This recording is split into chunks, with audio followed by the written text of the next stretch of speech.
কিবলামুখী হওয়া, ওক্তমতো নামাজ পড়া, নামাজের নিয়ত করা। এই সাতটা হলো নামাজের বাহিরের ফরজ। নামাজের ভিতরে কয় ফরজ? 6 ফরজ। নামাজের ভিতরে কয় ফরজ? 6 ফরজ। 1 নাম্বার তাকবীরে তাহরিমা বলা, দাঁড়াইয়া নামাজ পড়া, কিরাত পড়া, রুকু করা, 2 সিজদা করা, আখিরি বৈঠক। বুঝা যাচ্ছে? এই 6টা হলো নামাজের ভিতরে ফরজ। তাহলে নামাজের ভিতরে 1 নাম্বার কি? তাকবীরে তাহরিমা বলে আল্লাহু আকবার বলে হাত বাজা, এটা হচ্ছে কি 1 নাম্বার ফরজ। এটা কিন্তু ফরজ। এই প্রথম তাকবীর বলে নামাজ শুরু করে এই তাকবীরটা হচ্ছে ফরজ। এই জন্য এর তাকবীরের নাম হলো তাকবীরে তাহরিমা। সেদিনকে বলছি না, তাকবীর অর্থ আল্লাহু আকবার বলা, আর তাহরিমা অর্থ কি? এই যে নামাজের বাইরে যে সমস্ত কাজ করা যাইতো, এই কাজ সব কাজ আমি নামাজের মধ্যে হারাম করে দিলাম, নিষেধ করে দিলাম, এটা হচ্ছে তাহরিমা।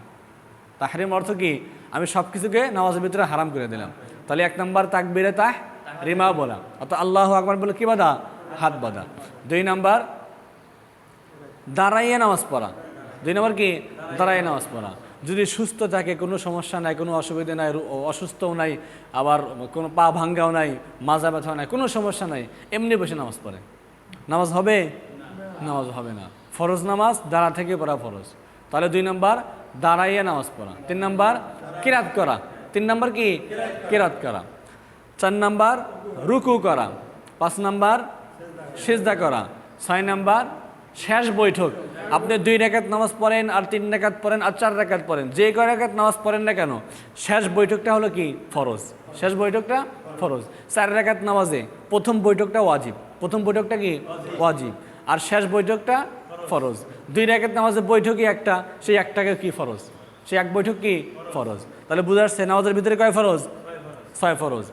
তাকবীরে তাহরিমা বলা, বলেন। দাঁড়াইয়া নামাজ পড়া, কিরাত করা, রুকু করা, 2 সিজদা করা, আখিরি বৈঠক। এইটি হলো নামাজের ভিতরে 6 ফরজ। আচ্ছা, এখন আমরা সবাই সুন্দর করে দাঁড়াই। দাঁড়ানোর আগে নিয়ম শুনি। দাঁড়াইতে হবে কিভাবে? কেবলামুখী হয়ে দাঁড়িয়ে আমার 2 পা থাকবে সোজা, পায়ের আগালি পায়ের গোড়ালি উভয়টা কি থাকবে? সোজা থাকবে। পায়ের সামনে এরকম ফাঁকা থাকবে, আর পিছনে এরকম লাগানো থাকবে, এমন কিন্তু হবে না। থাকবে কেমন? হ্যাঁ, পায়ের আগা গোড়া উভয়টা কি থাকবে? সমান থাকবে। বুঝা আসছে কথা? এবং দাঁড়ানোর সময় আপনার যতটুকু স্বাভাবিক জায়গা লাগে 2 পায়ের মাঝখানে। যারা স্বাস্থ্য বেশি তাদের একটু জায়গা বেশি লাগবে, যাদের স্বাস্থ্য কম তাদের জায়গা কম লাগবে, এটাই স্বাভাবিক। কিন্তু যতটুকু লাগে ততটুকু স্বাভাবিকভাবে নামাজের শুরু থেকেই নিয়ে নেবেন। এবং সুন্নত তরিকা হলো 2 পায়ের মাঝখানে 4 আঙ্গুল পরিমাণ ফাঁকা রাখা, আর সর্বোচ্চ আধাত। তো যদি এটা কারো সম্ভব না হয়, স্বাস্থ্যের কারণে, অসুবিধার কারণে, বয়সের কারণে না হলে যতটুকু জায়গা লাগে ততটুকু নিয়ে নেওয়া। বুঝে আসছে? কিন্তু সুন্নত তরিকা কি? 2-4 মাঝখানে 4 আঙ্গুল পরিমাণ ফাঁকা রাখা। হ্যাঁ, যদি আপনি না পারেন চেষ্টা করলে হয়ে যায়। এই যে আমরা 4 আঙ্গুল পরিমাণ ফাঁকা রেখে নামাজ পড়ি, হয়ে যায়। যে কোনো জিনিস, এই যে মানুষ হচ্ছে অভ্যাসের দাস। মানুষ কিসের দাস?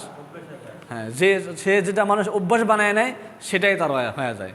মায়ের পেট থেকে কেউ সিগারেট খাওয়া শিখে আসে না, দুনিয়ার থেকে অভ্যাস বানায় নিয়েছে, এখন সে সিগারেট ছাড়া চলতে পারে না। ঠিক তেমনিভাবে আমরা যদি এই 2 পায়ের মাঝখানে 4 আঙ্গুল পরিমাণ ফাঁকা নিয়ে নামাজ পড়তে শুরু করে দিয়ে অভ্যাস হয়ে যায়, তখন পারবো। বুঝে আসছে কথা? হ্যাঁ, তাহলে 2 পায়ের আঙ্গুলে মাঝখানে জায়গা নেন, নিয়ে পায়ের আগা গোড়া সমান করেন। হ্যাঁ বাবাজি, আপনার পায়ের আগা একটু চাপাইতে হবে, পায়ের আগা, শুধু আগা। হ্যাঁ হ্যাঁ, ঠিক আছে ঠিক আছে। হ্যাঁ, এই পায়ের 2 পায়ের সামনে একটু চাপান, শুধু সামনে। হ্যাঁ, বাস হয়েছে। হ্যাঁ, মাশাআল্লাহ। এইভাবে আমরা সবসময় কী করবো? নাকি শুধু এখানেই? সবসময় নফল সুন্নত ভিতরে যখন নামাজ পড়ি স্বভাবে, হ্যাঁ, 2 পা খেয়াল করবো যে আমার পায়ের পিছনে এবং সামনে সোজা হয়েছে কিনা, এটা আমরা খেয়াল করবো। 1 নম্বর কাজ। 2 নম্বর, আমরা যখন আমরা নামাজে দাঁড়াইতেছি, হাত বাঁধবো, নামাজ শুরু করব, তখন কোন দিকে তাকা থাকবো? এই যেখানে সেজদা পড়ে, সেখানে নামাজে যখন দাঁড়াইতেছি, নামাজ শুরু করবো, এখন ওই সময় থেকে আমার চেহারা থাকবে সেজদার দিকে, ডানে বামে কোথাও তাকাবো না। এরপরে নিয়ত করতেছেন তো কি নামাজ পড়বেন? এখন কোন নামাজ? নফল নামাজ। এখন তো নফল নামাজ পড়বেন, ঠিক আছে, কিন্তু যখন যেই নামাজের জন্য দাঁড়াবেন সেই নামাজ নিয়ত করবেন। এই সময় যে আমি এখন আসরের 4 রাকাত ফরজ পড়বো, মনে মনে এটা নিয়ত করে রাখবেন। এখন তো জহরের নামাজ পড়বো, আসরের নামাজ পড়বো, এশার নামাজ পড়বো, এটা কি মাথায় কি রাখতে হবে? হ্যাঁ, বুঝতে পারছি। এরপরে নিয়ত তো হয়ে গেল। এখন তাকবীরে তাহরিমা বলার জন্য হাত উঁচু করতে হবে। সবাই হাত উঁচু করেন, হাত বলার জন্য হাত উঁচু করেন। হাত উঁচু করার সময় আগে নামান। আগে নিয়ত খেয়াল রাখতে হবে, হাত উঁচু করার সময় আমার হাতের এই তালু বৃদ্ধাঙ্গুলি কোন পর্যন্ত উঠবে? কানের লতি পর্যন্ত। কানের লতি পর্যন্ত, মানে সোয়া সোয়া ভাব